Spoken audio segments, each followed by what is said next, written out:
అస్సలం అయికం వరహమతుల్లాహి వబర్కాతుహు. Hi hello welcome to my channel అండి. ఈరోజైతే ఇంకా మా పిల్లలకి ఒక్కొక్క టిఫిన్ అనేది రెడీ చేశాను. ఎందుకు అంటే ఇంకా నిన్న పిండి మిగిలిపోయింది, అందుకనేసి టిఫిన్ అనేది ఇక్కడ ఏం చేశానంటే ఇంకా రైస్ ఉంటే కనుక కొద్దిగా లెమన్ రైస్ చేశానండి. చూస్తున్నారు కదా, లెమన్ రైస్ చేశాను.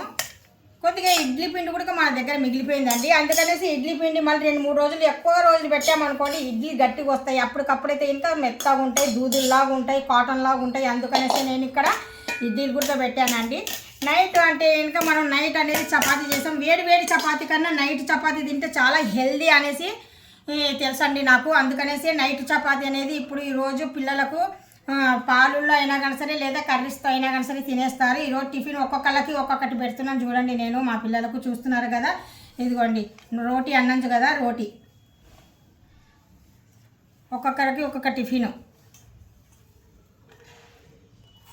ఈ వీడియో మీకు నచ్చే ఉంటుంది. ఈ వీడియో ఇంకా నచ్చినట్టుగా అయితే ఇంకా లైక్ చేయండి, షేర్ చేయండి, కామెంట్ చేయండి, సబ్స్క్రైబ్ చేయండి. Thank you very much. Allah Hafeez.